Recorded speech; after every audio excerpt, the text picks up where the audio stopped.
I'm proud of all my hard work now that I've passed the test. Okay. It was pretty hard, but I pushed through and then I managed to get a spot. Welcome back po to our channel.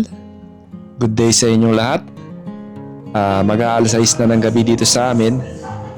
Dito pa rin po tayo sa Reading, England. Yan. Dito ulit kami sa town center. Nag-park lang kami dito sa Oracle at papunta ng Honest Burger. Ito ang trip ng mga bata today. Kaya nandito kami to celebrate Joachim's achievement. Yan, nakakuha kasi siya ng place para sa first choice na school niya. Yan. Nag-entrance exam siya sa school na to. Nakapasa siya noong October last year at hindi namin alam kung makakapasok siya sa school na to or not. Kahit pumasa siya ay depende pa rin sa score na nakuha niya. Sa dinami-dami ng mga nag-exam hindi talaga namin alam kung makakapasok siya sa school na to or not. Yan, sa awa ng Diyos ay nakakuha siya ng place. Kaya ngayong gabi, simple celebration na to para sa aming apat dahil we are very proud of you, Joachim. Yan, hindi mo lang alam kung gaano kami ka-proud sa iyo dahil nakita namin kung gaano kahirap ang dinanas mo bago mag-exam. Lahat ng pagtsatsaga ay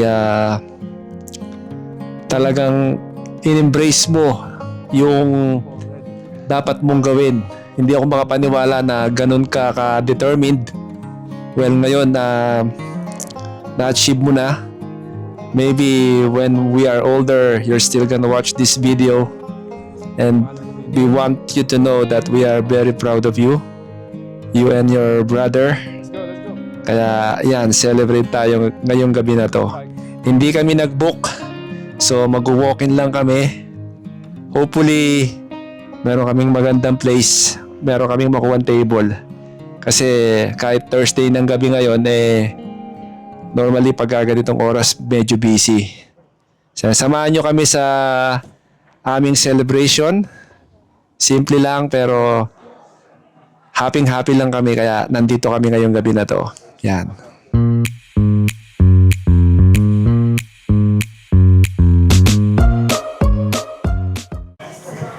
So Joachim, what can you say about all the hard work you've done? In the summer, we didn't go for holiday. Now that you achieve what you want to achieve, what can you say? I'm proud of all my hard work now that I've passed the test. Okay. It was pretty hard, but I pushed through and then I managed to get a spot. Remember, it's not gonna be easy in that school. So what are you prepared to be there? Yeah, I'll work really hard and I have to be grateful that I'm in. So I have to work really hard and get good grades so I don't get expelled, you know. And don't do? And I have to be polite and don't get into fights because the school is very strict on behavior. Well, galing ni Joachim. Well done. Ang galing sumagot. Little treat for you. So you have to enjoy. Nakaka-proud naman si Joachim, no? Deserve niya yung yung pagpasok niya doon. Mahabang pagdadasal yung ginawa namin actually. Sabi nga nila, kahit magdasal ka na magdasal, kung di mo naman pagtatrabahuhan yung pinagdadasal mo, hindi mo rin makukuha. So siya, yan. Talagang he worked really hard. Tapos dasal, araw-araw. We always pray every day. Lots of work as well. Yeah. What I'm saying is, even if you pray a lot, but if you don't do the work, then nothing will happen, isn't it?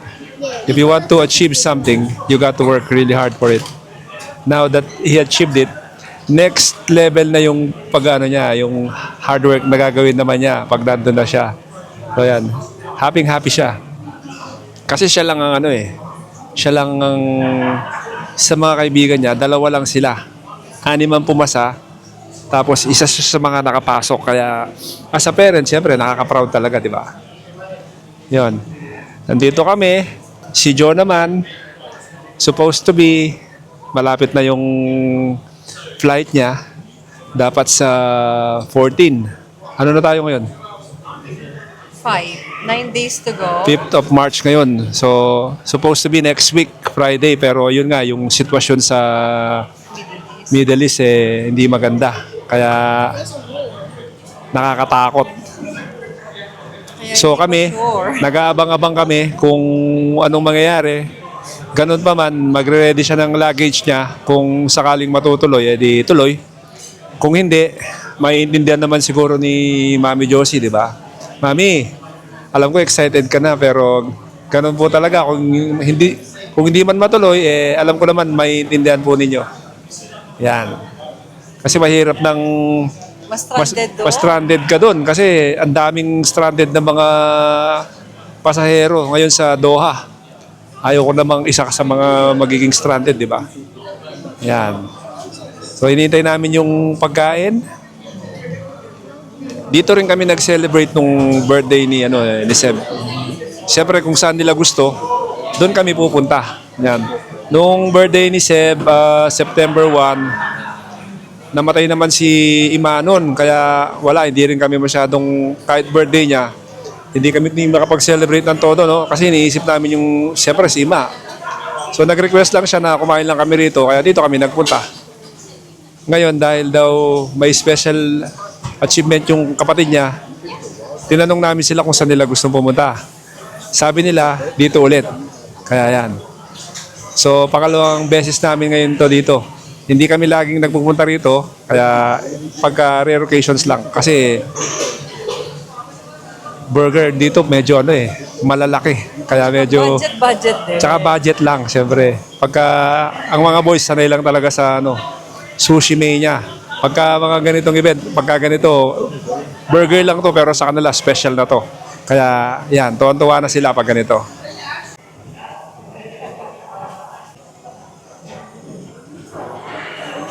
Ayan, ang burger nila dito. Kuya, yan. What's this one, kuya? Chicken tenders? Meron pang extra. Marami gravy. You can use this gravy, oh. Yan, no? Thank you. Ayan. Sige, kuya. Bala. Ano sa mayonnaise? Mom, who's on the fries? Really good sauce. Friends way around to take loads. Aftermath. Yan. Joking, wala na. Wala na. Si kuya rin, wala na. Yan. Ako, yan. Wala na rin. Si mami, bagal kumain. Binigay ko pa yung kay... Mahinang kumain. Mahinang kumain si mami. Where's that aroma? Yan. Sulit naman, no? Madalang lang naman, Pagka araw-arawin mo ng burger na ganito, ganyang kakapal, hindi pwede. Lalapit ka sa heaven. Oo, lalapit ka sa Sa heaven? mataas ng kolesterol. Good job. Yeah, good chow. Good chow. Yeah? Yeah. Me too. Si kuya. We are so filling. So, what will we have for dessert? Pudding. Bubble tea. Bubble tea? Boba. Boba daw, boba. Let's put bubble tea. Yan. Lubos-lubusin na. Ayaw nila kumain dun sa fluffy-fluffy. May fluffy-fluffy dito sa tapat dito Pero ayaw nila. Ayaw nila. Mahal daw sabi nila. Ito talaga mga to, pag iniisip na nila kagad yung presyo. Sa edad nila, aware na sila. Ang ganda ng ambience dito. Ang ganda ng ambience dito, no? So gusto daw nila ng boba. Dito sana, ayaw nila dyan. Fluffy. You don't want to try that? No, thanks. Ayaw nila.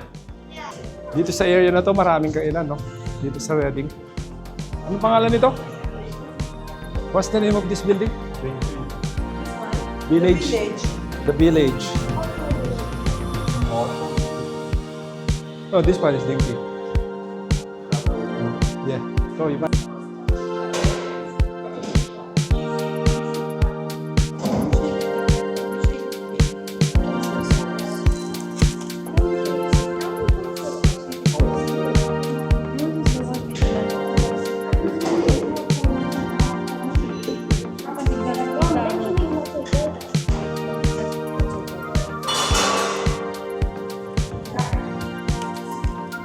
Shall I, open it for you? What did you order? What did you order? Honey milk tea. Shall I? What's mine? That's it. Slowly. Okay.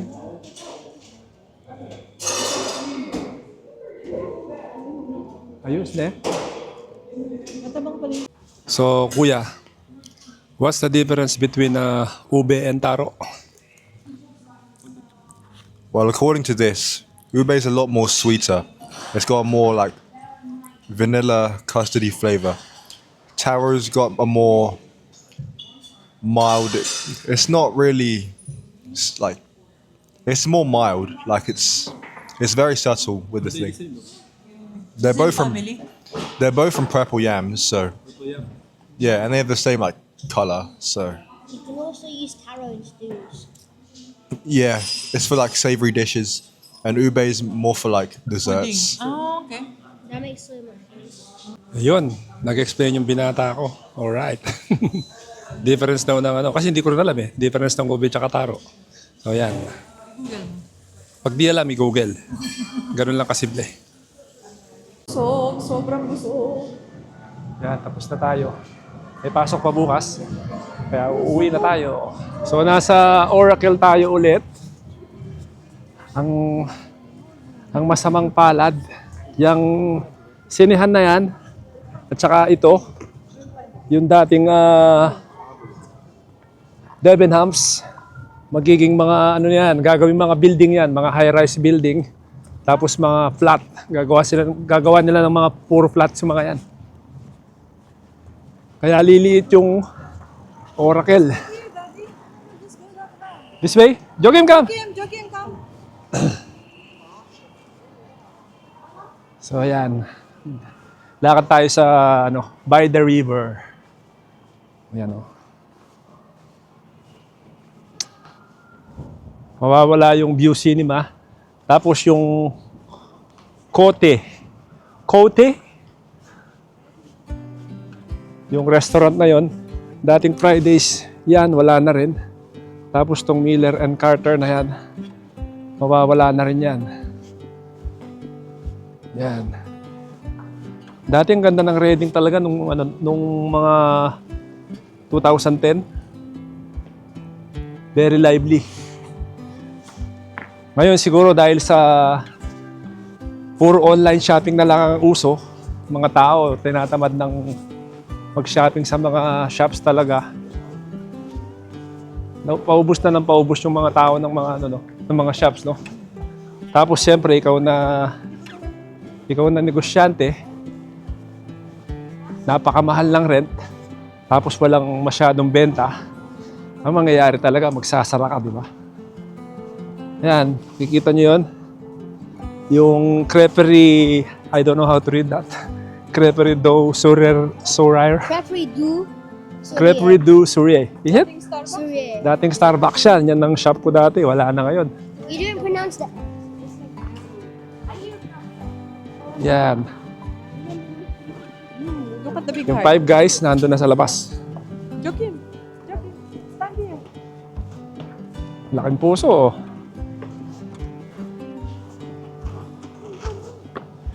Marami kaming memories dito sa mall na to eh. There's a pit bull. What? There's a pit bull dog Where? behind you. Behind me? Yeah, under there. Is it? That's what I was wondering. Really? I didn't see the pit bull. Oh, this is a nice, may light, oh. Yeah, pit bull Ganda, oh. Oh, Joachim may binata na.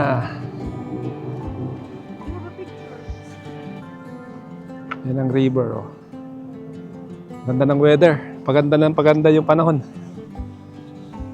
Yan ang Oracle. Kim, Kim, Kim. Thursday ngayon, so walang masyadong tao pa.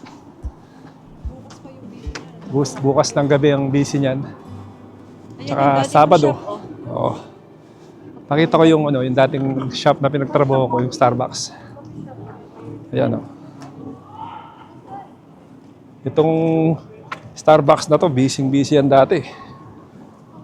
Kahit ganitong oras, puno yan sa labas. Ngayon, wala na, oh. Chill na lang yung mga tao, nagla-laptop.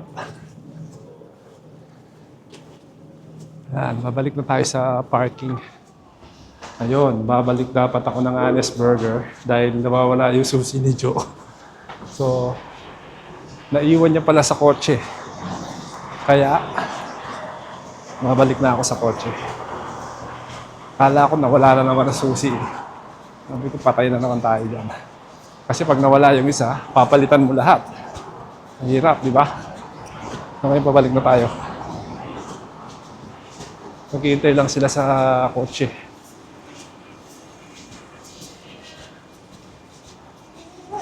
Yan. Ay, nako.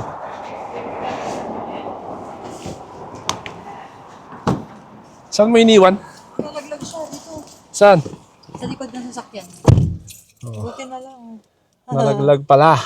Buti na lang dito sa loob ng sasakyan. Sabi ko, kala ko nawala. Kung hindi, magpapalit na naman tayo ng ano. Hindi naman. Wala Paano kang hindi? susi. Pag nawala yung isang susi mo, siyempre delikado, di ba? So yan. Anyway, uwi na tayo. Dapat talaga nagbag ako. So dito ko na end ang vlog natin. Maraming salamat po sa panonood at God bless us all.